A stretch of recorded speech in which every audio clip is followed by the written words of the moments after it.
Hey everyone, and welcome to Top Think. Today we're going to learn about 8 ways to read someone's body language. Now, let's begin. Number 1, manipulating clothing. Clothing sends a powerful message, not because of the clothes you wear, but because of the way you use them. Countless people express their body language by interacting with their clothing. You might notice someone fiddling with their scarf or messing with the buttons on their jacket. Both of these cues are types of grooming. Grooming is when you make small adjustments to your physical appearance, usually when you're feeling nervous, restless, or embarrassed. So if you catch someone fidgeting with their clothes, well, you know exactly how they're feeling.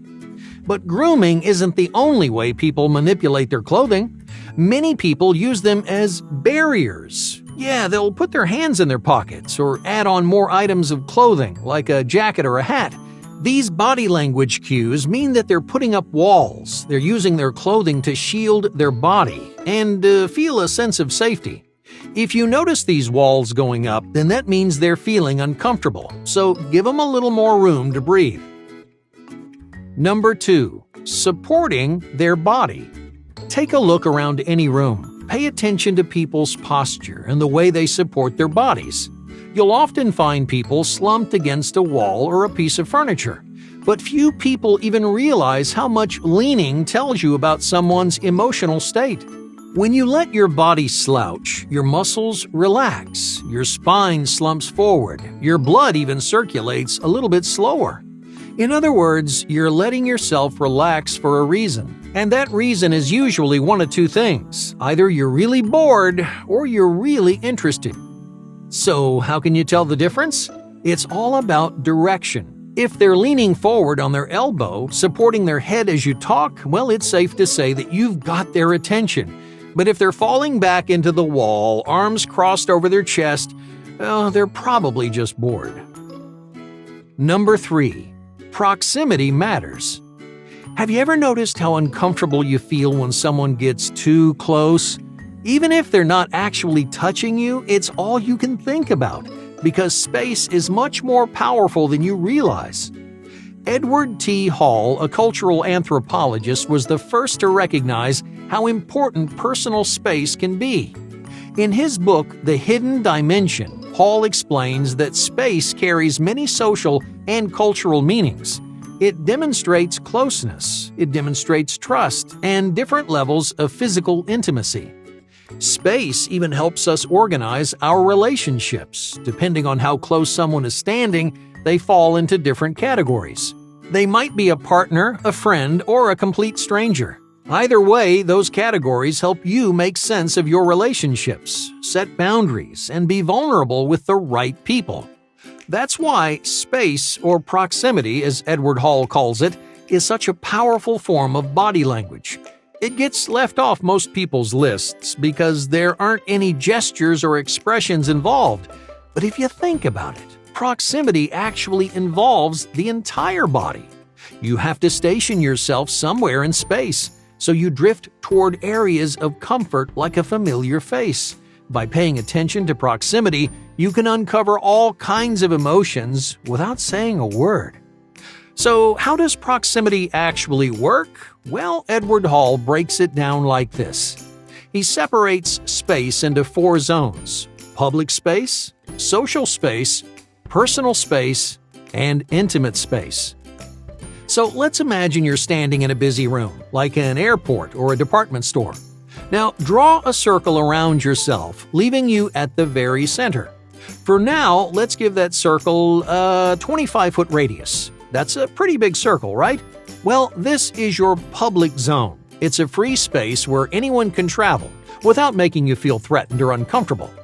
In general, when you don't know someone, you keep around 12 to 25 feet of distance between you.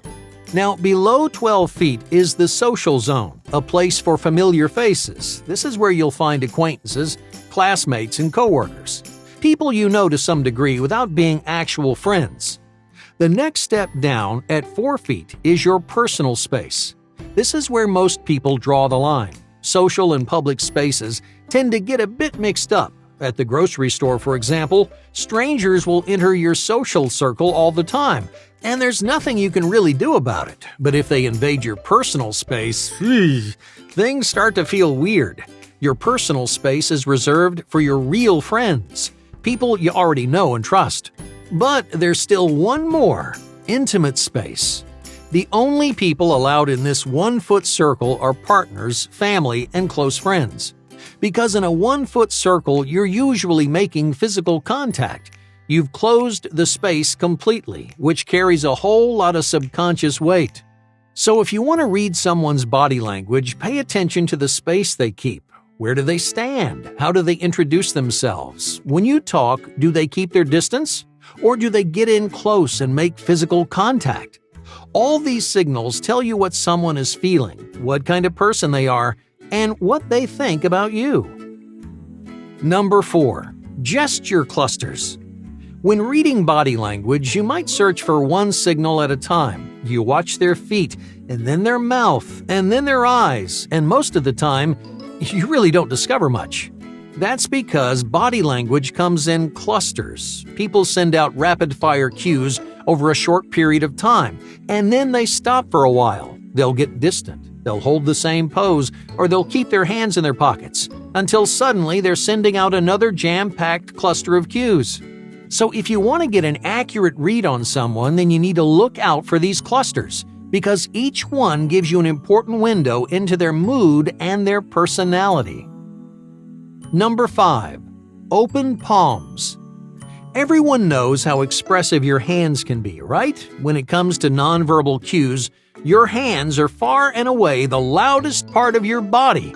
They can show any kind of emotion, positive or negative, exaggerated or subtle.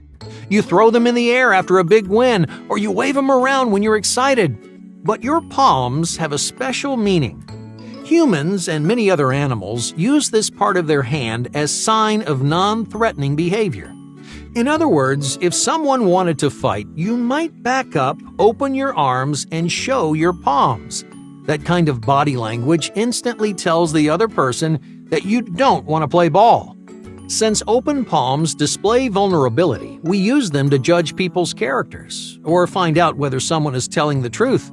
If someone widens their body and opens their hands, it shows you that they've got nothing to hide. Because they're willing to be open, you're much more likely to take their word. So if someone opens their palms while they're talking, that usually means they're being honest, or at least they want you to think they are. Number 6. The closed point. Every parent has told their kids, it's not nice to point, but what's wrong with pointing? It's actually a primitive form of body language, and humans aren't the only ones who do it. If you go to the zoo, you'll see apes pointing at people, food, and other animals all the time. But what does pointing actually mean? By closing your fist and extending your index finger, you're establishing dominance. You're singling someone out. In social settings, that point removes them from the group, and it makes them feel left out. Your finger is commanding other people to look. It's throwing someone under the spotlight, whether they like it or not. So the next time you catch someone pointing, you'll know exactly what they're trying to do. Number 7. Extended eye contact. Eye contact is one of the first cues we look for in a person. If someone doesn't meet your eyes, well, there's a good chance something's wrong. They might be feeling embarrassed, anxious, or insecure. They might feel intimidated by you, so they're having trouble making eye contact. But not all eye contact is good, especially when it goes on for too long. When you first meet someone, you want to make about 5 seconds of eye contact. You get a good look at them. You smile, you introduce yourself, and then you glance at something else.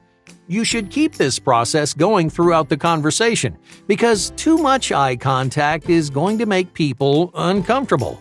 That's because extended eye contact usually means someone is lying or trying to get inside your head. So don't let that physical connection fool you. The right amount of eye contact is a sign of trust and confidence, but too much means that person may have a hidden agenda. Number 8. Touching their face. When you're feeling stressed or anxious, your face is a dead giveaway. It turns red, it gets itchy, and sometimes it even starts to hurt. Obviously, that's not something you want, so you try to make the pain go away by soothing your nerves. Now, for most people, that means touching their face a lot. They'll reach up to scratch their nose, brush their forehead, or just rub their cheek. Every one of these gestures means one thing: they're feeling nervous, and they definitely don't want you to know. If you spot these body language cues, the best thing you can do is to pretend not to notice. Chances are that person is already feeling embarrassed or self-conscious. So try to lighten the mood, make them feel more comfortable. If they suddenly stop touching their face, well, it means you did your job. Hey, thank you for watching Top Think, and be sure to subscribe because more incredible content is on the way.